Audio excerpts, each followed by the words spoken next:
Hello students, today I am back with the new topics from our chapter Not-for-Profit Organization. Dear students, these two topics which I shall be discussing today are treatment of subscription and treatment of consumable items while preparing financial statements of not-for-profit organizations. So let us start with the treatment of subscription. Treatment of subscription करने से पहले discuss कर लेते हैं subscription होता क्या है. It is an amount which is taken by NPO from its members for providing the services. ये वो अमाउंट है, ये वो रेवेन्यू नेचर का अमाउंट है जो कि नॉट फॉर प्रॉफिट ऑर्गेनाइजेशन अपने मेंबर से चार्ज करता है उस चीज़ के, उन सर्विसेज के लिए जो वो प्रोवाइड कर रहा है टू इट्स मेंबर्स. ये किसी भी NPO के लिए एक मेजर सोर्स ऑफ इनकम है और जो भी सब्सक्रिप्शन रिसीव करी जाती है ड्यूरिंग द ईयर वो current year subscription current year के इनकम एंड एक्सपेंडिचर अकाउंट में शो करी जाती है on the credit side. Income side कौन सी होती है इनकम एंड एक्सपेंडिचर में? क्रेडिट साइड, जो हमने लास्ट वीडियो में इनकम एंड एक्सपेंडिचर कैसे बनाया जाता है, फॉर्मेट उसका, उसके न्यूमेरिकल्स हमने डिस्कस किए थे. सब्सक्रिप्शन हमारे रिसिप्ट्स एंड पेमेंट अकाउंट में रिसिप्ट साइड आती है और इनकम एंड एक्सपेंडिचर अकाउंट में क्रेडिट साइड में इनकम साइड शो करी जाती है. बट जैसे कि हम पहले डिस्कस कर ही चुके हैं कि इनकम एंड एक्सपेंडिचर अकाउंट हमारा नॉमिनल अकाउंट है और क्रेडिट साइड में इनकम्स आती हैं. एक बात और जो ध्यान देने की है इनकम एंड एक्सपेंडिचर अकाउंट में वो ये कि केवल करंट ईयर के आइटम्स यहाँ डिस्प्ले होते हैं.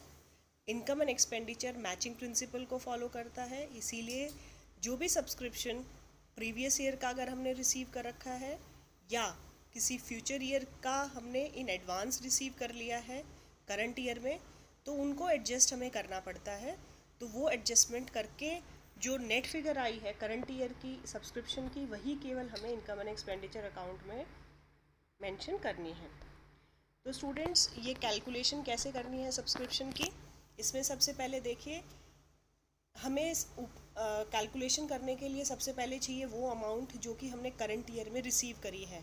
करंट ईयर में रिसीव करी है टोटल अमाउंट, उसको हमें एडजस्ट कैसे करना पड़ेगा. आपकी 4 एडजस्टमेंट्स हैं इस टॉपिक से रिलेटेड. जो ऐड होने वाली एडजस्टमेंट है वो है outstanding subscription of the current year. That means eight the end of the year कोई भी आउटस्टैंडिंग सब्सक्रिप्शन अगर करंट ईयर की बाकी है, दैट मीन्स अभी तक मेंबर्स ने पे नहीं करी है, तो वो हमें इस सब्सक्रिप्शन में ऐड करनी होंगी. और जो लास्ट ईयर बिगनिंग का एडवांस है, दैट मीन्स जो लास्ट ईयर हमने एडवांस मिल गया था वो ऑब्वियसली करंट ईयर का होगा, इसीलिए उसको भी हम इस फिगर में ऐड कर देंगे. 2 एडजस्टमेंट्स जो हमें लेस करनी होंगी, उसमें फर्स्ट एडजस्टमेंट है प्रीवियस ईयर आउटस्टैंडिंग, कि जो लास्ट ईयर का आउटस्टैंडिंग था वो हमने इस ईयर रिसीव करा है, लेकिन है तो नहीं वो हमारा इस ईयर का, तो इसीलिए उसको इस अमाउंट से टोटल अमाउंट सब्सक्रिप्शन जो हमने रिसीव किया था उससे हम माइनस कर देंगे. जो लेस होने वाली सेकेंड एडजस्टमेंट है वो है advance subscription of current year, कि करंट ईयर में कोई हमने एडवांस सब्सक्रिप्शन रिसीव कर लिया है फ्यूचर ईयर्स के लिए, but that is not related to our current year. तो एडवांस सब्सक्रिप्शन अगर करंट ईयर में कुछ रिसीव किया है वो भी हम यहाँ से माइनस कर देंगे. तो हमारा जो अमाउंट आएगा वो अमाउंट सब्सक्रिप्शन का हमें income side income and expenditure account में शो करना है. चलिए इसको एक क्वेश्चन से कर लेते हैं. एक न्यूमेरिकल मैंने लिया है. फर्स्ट न्यूमेरिकल है ईयर 2019-20 में सब्सक्रिप्शंस जो रिसीव करी हैं by a literary library society were ₹42,000. Okay, so this is the amount of subscription receive during the year. अब इसके अंदर ये मेंशन नहीं है कि ये केवल करंट ईयर का है, तो हम इसको ये मानेंगे कि इसके अंदर कुछ प्रीवियस ईयर के सब्सक्रिप्शन भी हो सकता है, कुछ एडवांस सब्सक्रिप्शंस भी हो सकता है. तो उसके लिए आगे कुछ इन्फॉर्मेशन आपको दे रखी है, जैसे the subscriptions include ₹1400 for the year 2018 and 19। ये जो सब्सक्रिप्शंस 42,000 है, इसमें 1400 प्रीवियस ईयर की है। Previous year means 2018 and 19, that means वो इस ईयर की तो नहीं है, और इनकम एंड एक्सपेंडिचर में हमें केवल करंट ईयर की डिस्प्ले करनी है, तो इसीलिए 1400 को हम माइनस कर देंगे। On 31st March 2020 subscriptions due but not received were ₹1000। अब at the end of the year, that means 31st March 2020 को क्या हुआ कि सब्सक्रिप्शन ड्यू थी लेकिन हमने अभी तक रिसीव नहीं करी है। दैट मीन्स इस ईयर ड्यू हो गई थी सब्सक्रिप्शन, लेकिन हम रिसीव नहीं कर पाए। अब वो रिसीव तो नेक्स्ट ईयर या फ्यूचर ईयर्स में करेंगे, बट है किस ईयर की वो सब्सक्रिप्शन जो ड्यू हो चुकी है लेकिन रिसीव नहीं करी है? करंट ईयर की। तो इस 1000 को हम क्या कर देंगे? प्लस कर देंगे। चलिए देखते हैं इसका सोल्यूशन। जैसे आप देख पा रहे हैं, सब्सक्रिप्शन जो हमने रिसीव करी थी 42,000, उसमें हमने ऐड कर दिया करंट ईयर का सब्सक्रिप्शन जो आउटस्टैंडिंग है 1000, और जो लास्ट ईयर का आउटस्टैंडिंग था वो जो हमने करंट ईयर में रिसीव किया है उसको हम माइनस कर देंगे। तो हमारा टोटल अमाउंट आ जाएगा जो सब्सक्रिप्शन हमें इनकम एंड एक्सपेंडिचर अकाउंट में शो करना है, it is 41,600। Is it clear? Now I am taking another example for you. In the second example, in 2019 and 20, there is a King Club of Delhi received subscription ₹40,900. अब students इसके अंदर भी कुछ additional information दे रखी होगी जिनको हमें adjust करना रहेगा। जैसे इस क्वेश्चन में हमें दे रखा है the subscription includes ₹500 for 2018 and 19। That means ये 500 कौन से ईयर के हैं? 2018 एंड 19। तो वो तो हमारा करंट ईयर नहीं है, तो 500 को क्या कर देंगे? माइनस कर देंगे। And ₹1000 for 2020 and 21 year, that means next year के हैं। तो इस नेक्स्ट ईयर का भी हमें यहाँ पे डिस्प्ले करने की ज़रूरत नहीं है इनकम एंड एक्सपेंडिचर में, तो उसको भी हम यहाँ से माइनस कर देंगे 1000 को भी। सेकेंड जो पॉइंट है, eight the end of 2019-20 subscriptions outstanding for 2019-20 वर ₹1500। मतलब जब हमारा ईयर ख़त्म हुआ 31st March 20 को, तो सब्सक्रिप्शन आउटस्टैंडिंग अभी भी हमारे करंट ईयर के कुछ हैं जो रिसीव नहीं कर पाए हैं हम करंट ईयर में फ्रॉम द मेंबर्स 1500। तो ये करेंगे रिसीव फ्यूचर में, बट है कौन से ईयर के? करंट ईयर के। तो हमें इनको करंट ईयर में एज पर मैचिंग प्रिंसिपल इसी ईयर शो करना रहेगा। तो 1500 को हम क्या कर देंगे? प्लस कर देंगे। थर्ड पॉइंट क्या कहता है? The subscription due but not received at the end of the previous year, that is 31st March 2019, were ₹800। Subscription जो हमारे लास्ट ईयर के एंड में 800 आउटस्टैंडिंग थे, वो आउटस्टैंडिंग थे, उसमें से हमने इस साल कितने रिसीव कर लिए हैं? 500। देखिए फर्स्ट पॉइंट में हमने रिसीव किया है कुछ amount 500 subscription of the previous year 18-19। That means outstanding थे 800, हमने 500 इस ईयर में रिसीव कर लिया, तो वो तो हमें ऑलरेडी एडजस्ट कर चुके हैं। ये जो एक्स्ट्रा 300 है ये हमने अभी भी रिसीव नहीं करे हैं, तो इनको जब हम अपनी न्यू बैलेंस शीट बनाएंगे इस ईयर की 2019-20 के एंड की बैलेंस शीट बनाएंगे, उसमें ये अभी भी हमारा आउटस्टैंडिंग सब्सक्रिप्शन के नाम से शो करेंगे। तो एक वो सब्सक्रिप्शन जो करंट ईयर का आउटस्टैंडिंग है, दैट मीन्स 1500 प्लस 300 जो हमारा लास्ट ईयर का अभी भी आउटस्टैंडिंग है, उसको ऐड करके तब हम बैलेंस शीट में दिखाएंगे। अभी मैंने कोई क्वेश्चन बैलेंस शीट डिस्प्ले का नहीं लिया है, अभी केवल हम इनका सब्सक्रिप्शन की एडजस्टमेंट ही देख रहे हैं। तो इसमें आगे है when the subscription received on the same date for the year 1920 were ₹1800, लेकिन at the end of the date जो सब्सक्रिप्शन रिसीव करी है हमने 1920 की, वो कितनी है? ₹1800। दैट मीन्स लास्ट ईयर के एंड में हमने कुछ सब्सक्रिप्शन करंट ईयर की in advance last year receive कर ली थी and the amount was 1800। So these 1800 relates to the current year. तो इसको हम क्या करेंगे? इसको हम ऐड कर लेंगे अपने करंट ईयर में। तो देखिए कैलकुलेशन आपको सोल्यूशन दिखा रही है। इसमें फर्स्ट है subscription which is receive during the current year 40,900, outstanding subscription of current year, जो करंट ईयर का अभी भी आउटस्टैंडिंग है 1500 हमने प्लस कर दिया। एडवांस सब्सक्रिप्शन जो हमने प्रीवियस ईयर ही रिसीव कर लिया था बट था हमारा करंट ईयर का, वो 1800 है। लेस होने वाले आइटम्स में आपका आ जाएगा जो सब्सक्रिप्शन प्रीवियस ईयर का आउटस्टैंडिंग था, वो जो हमने रिसीव किया है करंट ईयर में, वो हमें माइनस करना ही है क्योंकि वो हमारा करंट ईयर से रिलेटेड नहीं है।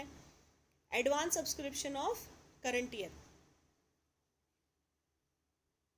करंट ईयर में हमने कुछ एडवांस सब्सक्रिप्शन 2020-21 का रिसीव कर लिया था जो हमारा करंट ईयर से रिलेटेड नहीं है, इसीलिए उसको भी हम माइनस कर देंगे 1000 को। और उसके बाद जो हमारी फिगर बची है 42,700, ये वो सब्सक्रिप्शन है जो कि हमें इनकम एंड एक्सपेंडिचर अकाउंट में दिखाना है। दैट मीन्स करंट ईयर का जो सब्सक्रिप्शन है वो 42,700 है after all the adjustments of the previous year subscriptions and the next year subscriptions. So students, ये ट्रीटमेंट था हमारा सब्सक्रिप्शन का। हमारा जो सेकंड टॉपिक है वो है treatment of consumable items. Her NPO के पास कुछ कंज्यूमेबल आइटम्स होते हैं। कंज्यूमेबल आइटम मीन्स जिनको एनपीओ यूज़ करता है और वो यूज़ करने के बाद कंज्यूम हो जाते हैं और उनका कोई स्टॉक कम हो जाता है, मतलब तो the value of the materials which are consume during the year, जितना भी एनपीओ ने कंज्यूम कर लिया है during the year. For example एक स्पोर्ट्स क्लब है, उसके पास अगर बैट्स हैं 50 बैट्स हैं, ड्यूरिंग द ईयर उसने 50 बैट्स में से 20 बैट्स टूट गए तो 20 क्या कर लिए उसने कंज्यूम कर लिए, लास्ट में कितने बचे हुए 30 बचे होंगे। तो ये जो कंज्यूम आइटम है ये एक्सपेंडिचर ट्रीट करा जाता है और एक्सपेंडिचर ही है, रेवेन्यू नेचर का एक्सपेंडिचर है और इसको हम अपने इनकम एंड एक्सपेंडिचर अकाउंट में डेबिट साइड में शो करते हैं। इसके लिए जो एडजस्टमेंट है, treatment of cost of material consume during the year में हम दो केस स्टडी करेंगे। फर्स्ट केस है when the purchase during the year is given, that means during the year NPO ने कुछ न्यू परचेजेस करी हैं कंज्यूमेबल आइटम्स की, तो उस केस में हमें कैसे ट्रीट करना है। सबसे पहले हम लिखेंगे ओपनिंग स्टॉक उस मटेरियल का कितना है plus purchases minus closing stock उस मटेरियल का eight the end of the year कितना बाकी है, और जो फिगर आएगी वो हमारा आ जाएगा material consume during the year and it is to be shown on the expenditure side of income and expenditure account. Sorry, इसमें इनकम साइड लिख दिया गया है, उसको रेक्टिफाई कर लीजिएगा, that is expenditure side of income and expenditure account. इसका एक एग्जाम्पल ले लेते हैं। Calculate amount of medicines consume during the year 2019 and 20। जैसे कि अगर हमारी एक मेडिसिनल एनपीओ है जो मेडिसिन्स प्रोवाइड करवाती हैं, उस एनपीओ के पास ओपनिंग स्टॉक है मेडिसिन्स का 3000, परचेजेस करे हैं उसने 10,100 का और क्लोजिंग स्टॉक है 500। तो इसको हम कैसे करेंगे, ओपनिंग स्टॉक 3000, उसमें परचेजेस ऐड कर देंगे 10,100, टोटल हमारे पास हो गया 13,100 टोटल मेडिसिन्स, और क्लोजिंग स्टॉक अभी भी हमारे पास 500 बचा हुआ है। That means during the year कितने का यूज़ हुआ हमारा 12,600, और इस 12,600 को हम एक्सपेंस साइड में दिखाएंगे इन इनकम एंड एक्सपेंडिचर अकाउंट। जो सेकेंड केस है when the purchases during the year is not given. That means purchases नहीं दे रखी बट आपको ये दे रखा है कि आपने अमाउंट कितना पे करा है रिगार्डिंग दैट कंज्यूमेबल आइटम्स। तो उसमें हमारा जो फर्स्ट अमाउंट आ जाएगा वो है amount paid for consumable items during the year, कितना पे करा है। अब बच्चों, पे करने का मतलब ये हो गया कि हम अगर मान लीजिए प्रीवियस ईयर का कुछ पेंडिंग था वो भी हमने करंट ईयर में पे करा होगा, या कुछ फ्यूचर ईयर के लिए भी हमने एडवांस में कुछ पे कर दिया होगा, तो इसीलिए उनको हमें एडजस्ट करना पड़ेगा। उसके लिए एडजस्टमेंट्स आपके पास 6 टाइप के एडजस्टमेंट्स आते हैं क्वेश्चन में। 3 जो ऐड होते हैं और 3 जो सब्ट्रैक्ट होते हैं। तो ऐड होने वाले आइटम्स में सबसे पहले है ओपनिंग स्टॉक, जो लास्ट ईयर का ओपनिंग स्टॉक हमारे पास बचा हुआ है वो हम ऐड कर देंगे। Advance paid in previous year for the material, last year हमने एडवांस में पे कर दिया था, दैट मीन्स वो करंट ईयर का रहा होगा अमाउंट, तो उसको हम प्लस कर देंगे। और वो क्रेडिटर्स जो हमारे इस ईयर के एंड तक आउटस्टैंडिंग है, दैट मीन्स हमने उनको पेमेंट नहीं करी है, लेकिन हैं तो वो क्रेडिटर्स करंट ईयर के, तो इसीलिए उन आउटस्टैंडिंग क्रेडिटर्स को भी हम इसी ईयर में इंक्लूड करेंगे और ऐड करेंगे। लेस होने वाले आइटम्स इनके जस्ट ऑपोजिट हो जाएंगे। क्लोजिंग स्टॉक, जो करंट ईयर के एंड में क्लोजिंग स्टॉक बचा हुआ है, वो हमारा माइनस हो जाएगा। जो भी हमने एडवांस पे कर रखा है करंट ईयर का फॉर द मटेरियल, वो हमारा इस ईयर से रिलेटेड नहीं है, क्योंकि एडवांस में पे कर रखा है एट द एंड, तो वो हमारा नेक्स्ट ईयर के लिए होगा, तो वो हम माइनस कर देंगे। नेक्स्ट है outstanding creditors eight the end of the previous year. That means जो प्रीवियस ईयर के आउटस्टैंडिंग क्रेडिटर्स थे उनकी पेमेंट हमने इस साल रिसीव कर ली, लेकिन वो हैं तो नहीं इस साल के क्रेडिटर्स, वो तो हमारे प्रीवियस ईयर के क्रेडिटर्स हैं, इसीलिए हम उसको यहाँ से भी माइनस कर देंगे। और उसके बाद जो अमाउंट आएगा वो हमारा इनकम एंड एक्सपेंडिचर में डेबिट साइड में, दैट मीन्स एक्सपेंडिचर साइड में शो करेंगे। चलिए किसको हम क्वेश्चन से भी डिस्कस कर लेते हैं। Numerical of case 2, when the purchase during the year is not given, that means the amount paid for the consumable item is given and not the purchases made during the year. So जैसे इस question में है, you have to deal, how you will deal with the following case while preparing the final accounts of NPO. तो students इसमें आपको एक beginning figures दे रखे हैं 1 अप्रैल 2019 और 1 अप्रैल 2020 के क्लोजिंग फिगर्स हैं करंट ईयर के। इसमें आपको अमाउंट पेड फॉर स्टेशनरी दे रखा है during the year 2019 and 20 which is 2160। अब इस क्वेश्चन को कैसे करना है देखिए। सबसे पहले हम लिखेंगे amount paid for consumable items during the year, कितना हमने पे करा है 2160। अब इसमें जो बिगनिंग में हमारा स्टॉक हमारे पास रहा है वो हम ऐड कर देंगे। जो भी हमने एडवांस पे कर रखा है प्रीवियस ईयर में, तो वो हमारा करंट ईयर का रहा होगा, वो अमाउंट हम ऐड कर देंगे। और जो भी eight the end of the current year जो भी हमारे आउटस्टैंडिंग क्रेडिटर्स हैं जिनकी पेमेंट हमने अभी तक नहीं करी है लेकिन हैं तो वो हमारे करंट ईयर के क्रेडिटर्स, तो उनको हम ऐड कर देंगे, तो हमारा अमाउंट आ जाएगा 3060। अब इसमें लेस होने वाले जो आइटम्स हैं वो है closing stock of material in the current year. जितना भी क्लोजिंग स्टॉक हमारे पास बचा हुआ है दैट मीन्स वो अभी हमने कंज्यूम तो किया नहीं है, इसीलिए उसको माइनस कर देंगे। Advance paid in current year for the material, current year में हमने एडवांस पे कर दिया है किसी भी मटेरियल के लिए और वो हमारा फ्यूचर ईयर से रिलेटेड होगा, तो इसीलिए वो भी हम यहाँ पर माइनस कर देंगे। नेक्स्ट है outstanding creditors eight the end of the previous year. जो भी हमारे आउटस्टैंडिंग क्रेडिटर्स लास्ट ईयर के थे वो हमने इसी ईयर रिसीव करे हैं, बट इसी ईयर पे करे हैं, इसीलिए वो हमारे क्रेडिटर्स जो लास्ट ईयर के थे उनकी पेमेंट हमने इसी ईयर करी है, तो उनको भी हम यहाँ से माइनस कर देंगे।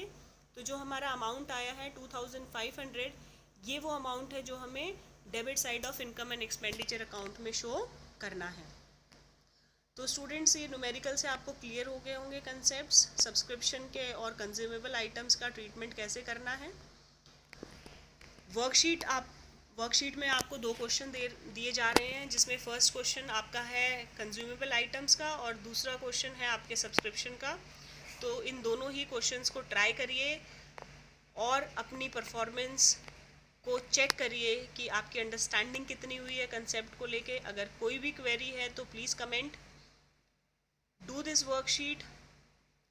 I will be back with few more topics from this chapter. Till then, thank you. Stay home, stay safe.